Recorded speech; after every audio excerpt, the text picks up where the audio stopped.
Can I encourage everyone today to look up John 3 on your device or whatever you read the Bible with these days.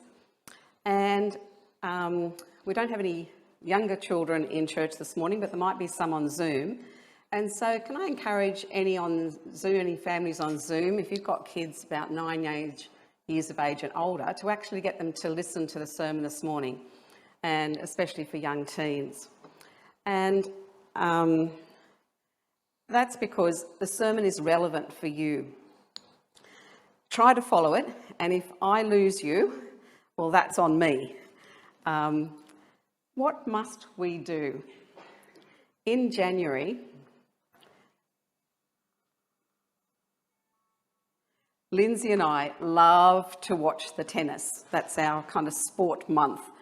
And especially if there's some Australians playing, and we've had some really good matches recently. Are there any other tennis watchers in January here? Yep, there's a few of you. Recently though, I was getting really frustrated by the inane, stating the obvious statements. Like, for example, when a player is on match point and they say, "She must win this point to stay in the match."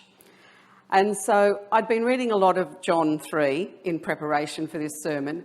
And so the next time the commentator said, "must," I just burst out in exasperation. Must? The only must is that you must be born again. And it was just kind of a throwaway line, but Lindsay was impacted by it because it is so true. Amongst all the good and important musts that we have, and you've probably got a list of them, there's only one must that is essential. And we are going to look at the 5 questions about this statement. You must be born again. So the first question is, who is this must for? It is for you. It is for everyone in the whole world, for every man, for every woman, for every child, of every race, of every education level, of every financial status, and of every belief system. Which is why I wanted the young people to listen today as well. It's for everyone in this room here, it's for everyone on Zoom, and it's for everyone who might listen to it later. We all must do just one thing, and that's found in today's passage, John chapter 3, verse 7. Jesus said, "You must be born again." Our second question is why? Why must we be born again? What's the context of this declaration that Jesus makes? That's why we went back into chapter 2 a little bit before we go forward. After Jesus cleared the temple, there's a general statement in verse 23. It said, many people saw the signs and he was performing and believed in his name. So signs and belief. Wow, that's fantastic. Just imagine if Patina in Thailand or Jeremy in Central Asia wrote to us and said that people were believing in Jesus' name. We would be rejoicing with them. But it's not the case here. In the following verses declare that Jesus saw their believing as negative, superficial and not true belief. In other words, Jesus did not believe their believing. Why was that? Well, look at verse 24. But Jesus would not entrust himself to them, for he knew all people. He did not need testimony about mankind, for he knew what was in each person. Jesus knew what we're like. He knew what humans are like. He knew about our human weakness, our inconsistency. After all, human sin was why Jesus came, and he rejected, as true disciples, anyone who didn't feel the need for radical change of human nature. So why must we be born again? Because our believing is often inadequate. All of us here today have beliefs about God. I want you for a moment just to think about what you believe about God.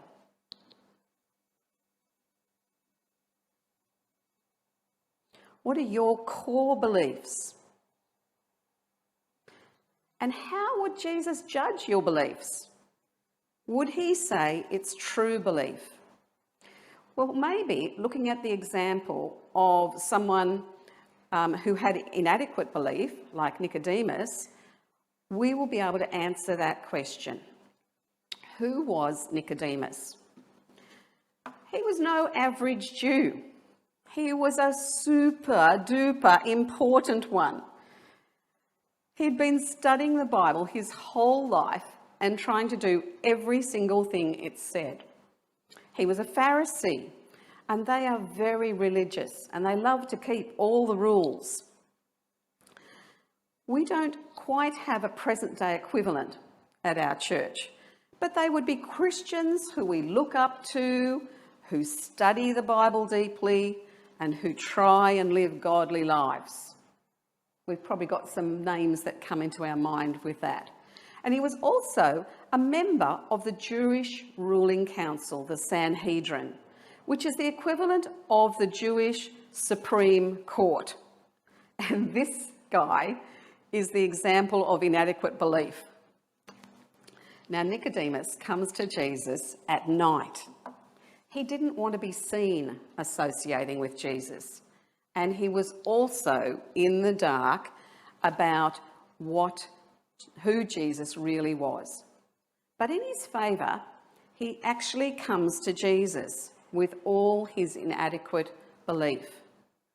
The best place to come if we are in doubt about what we believe about Jesus is to come to Jesus. To come, as Glenn encouraged us in the first week, with an attitude of humility. Nicodemus must have been impressed and curious about Jesus. Why else would such an important man visit a lowly Galilean village teacher? And he begins by, first of all, addressing Jesus as Rabbi. Thus, he generously acknowledged that Jesus was his equal. But he was also a bit condescending. He said, "We know," that is, "we have judged your ministry so far." But the irony is that he and the leaders didn't know very much at all, as Jesus soon shows him. Verse 2 says, Then he came to Jesus at night and said, "Rabbi, we know that you're a teacher who has come from God. No one could perform the signs you're doing if God were not with him." So Nicodemus was accurate. The signs did point to Jesus, but what he doesn't understand is that Jesus is much more than that. Now, Nicodemus at this stage does not ask Jesus a question, but his question is implied in Jesus' reply in verse 3. And I think that the question that Jesus knew was on his heart was, how do I enter the kingdom of God? Verse 3, Jesus replied, "Very truly, I tell you, no one can see the kingdom of God unless they are born again, or born from above, as it also means." Now, Jesus begins this part with the words "very truly," which is like a clear statement from Jesus. In my words, it's a bit like saying, "Sit up, take notice, this is important." And he uses this 2 more times in the passage. Jesus exposes Nicodemus's spiritual need. Nicodemus would have thought his place in the kingdom of God was assured by his nationality as a Jew, by his circumcision, by his devotion to the law, by his profession, by his titles. In fact, few had more impressive credentials as far as acceptance with God was concerned. And yet Jesus says that Nicodemus won't even see the kingdom of God unless he is born from above. Jesus cut away all grounds that Nicodemus had for self-satisfaction. What are you coming to Jesus with that you think will guarantee you entry into the kingdom of heaven? Your nationality, your good deeds. What are you proud of? Maybe you're on lots of church rosters. Maybe you're a really, really great parent. Or you're a really great kid. Maybe you're really, really kind to others. Maybe you always do the right thing. All of those things are good, but they won't get you into heaven. Is it your Christian practices that you're relying on? Reading the Bible, belonging to a church group, praying, or giving money to the church? All of that means nothing unless you are born again. Or are you counting on your Christian heritage, that your parents are Christians and that you've always known there was a God ever since you were a young child? So what? You and I, like Nicodemus, have nothing of value to offer Jesus to enter heaven. So let's recap. Firstly, who must be born again? Everyone. Secondly, why must you be born again?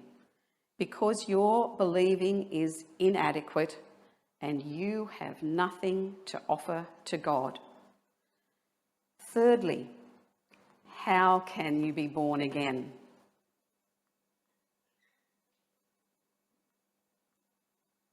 Just a bit behind. How can you be born again? What does it mean to be born from above? And Nicodemus does ask this question. Verse 4. How can someone be born when they're old? Nicodemus asked. Surely they cannot enter a second time into their mother's womb to be born? In the tradition of the rabbis, Nicodemus clears the obviously impossible question out of the way. Clearly, he can't enter his mother's womb a second time. So what does Jesus mean? And here Jesus gives the second very truly statement. And he changes the see the kingdom to enter the kingdom. In verse 5,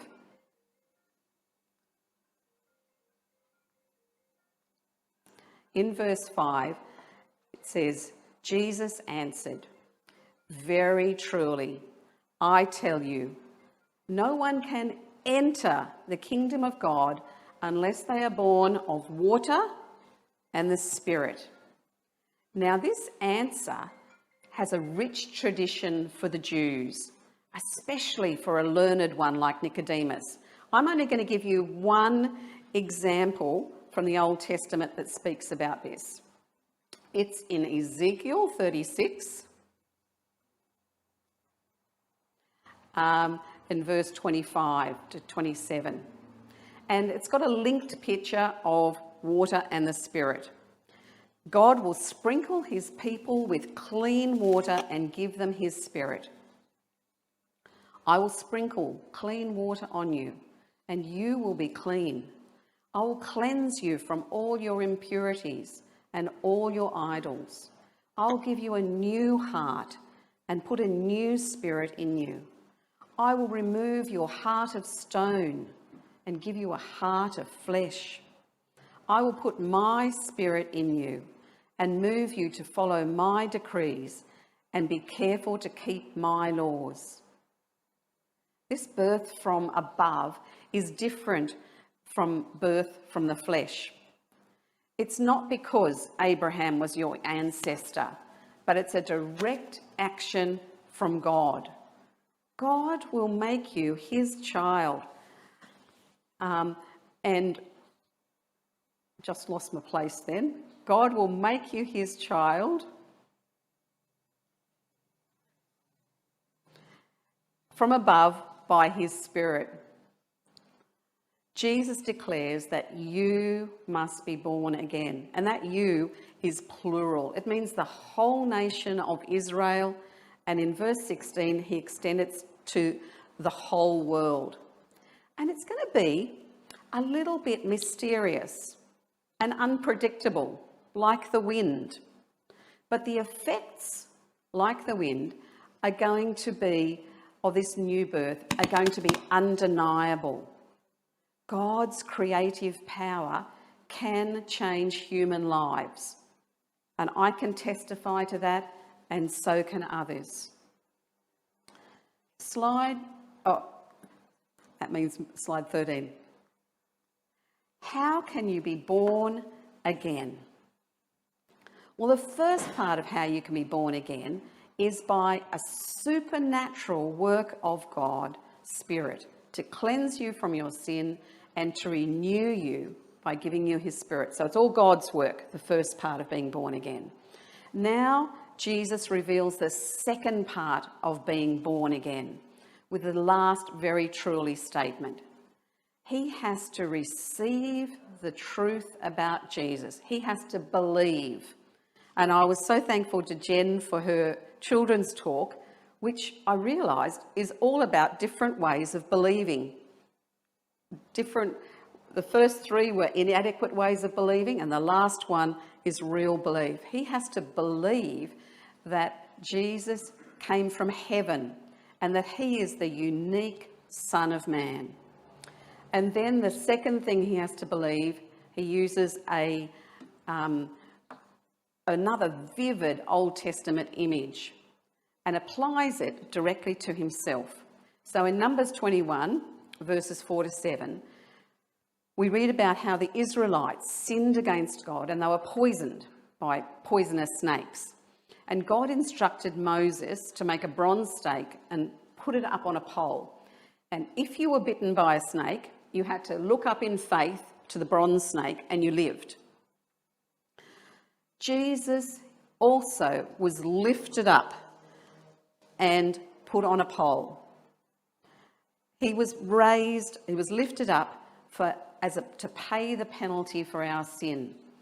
And Jeanette's song about Calvary and the lifted up was just reminding us of that.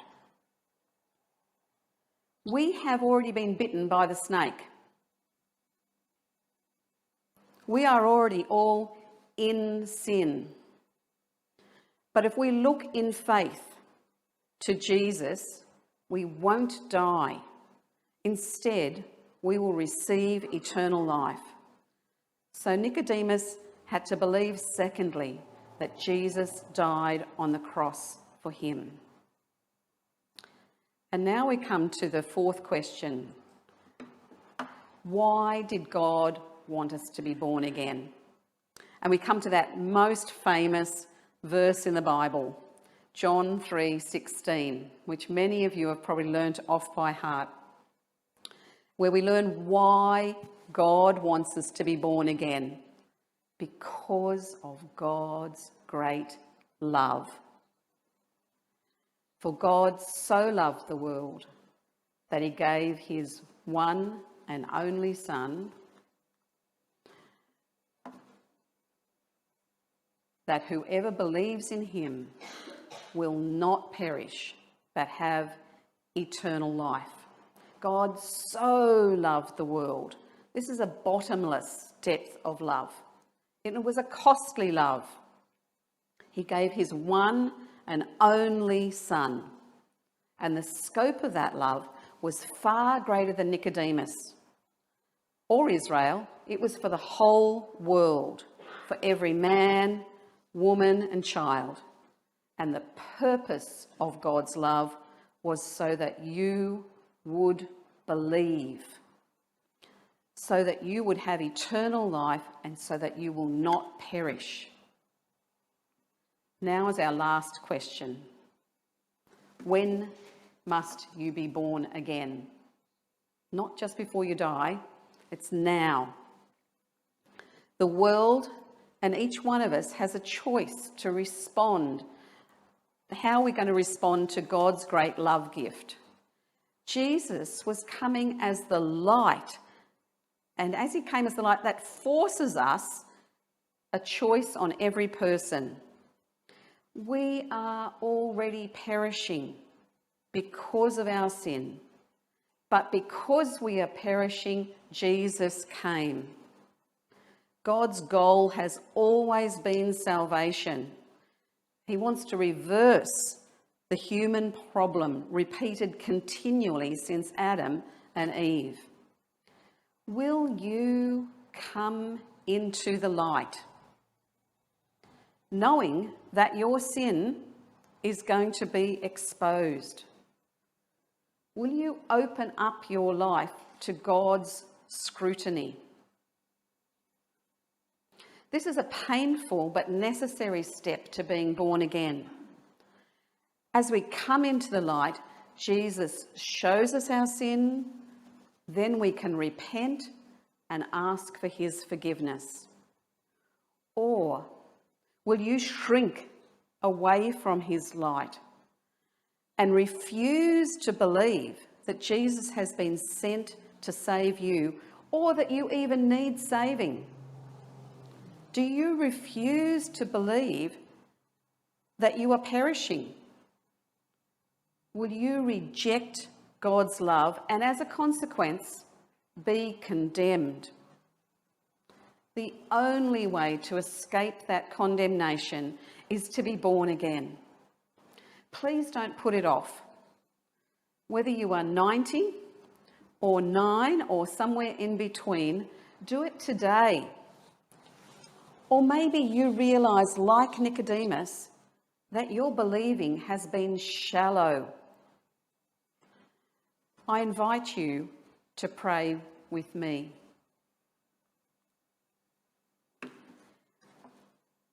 Dear God, I want to be born again. I admit my unbelief and wrongdoing. Cleanse me from all my sin. Give me a new heart and your spirit. I believe you died on the cross for me. I believe you took my punishment. Thank you for the gift of eternal life. Thank you that I am now your child. Amen. If you prayed that prayer for the first time today, or again as you realised that your belief in Jesus was inadequate, please come and tell me or someone else after the service, or email or message me later. Nicodemus not only needed a new way of seeing that the miracles and the signs gave him, he needed a new way of being born again. We are not told how he responded that night, but in the rest of John, we see on 2 other occasions that he grew in his belief. He kept pressing on into the light, and ultimately he identified himself with Jesus publicly after his crucifixion. If you have truly been born again, and maybe just now, live like you've been born again. Keep coming into the light. Keep growing in your belief. Thank God for his amazing love. and for your new life in Christ. And pray for your family and friends who are in darkness, who are perishing, that they will be born again. This is urgent. This is serious. Very truly, you must be born again.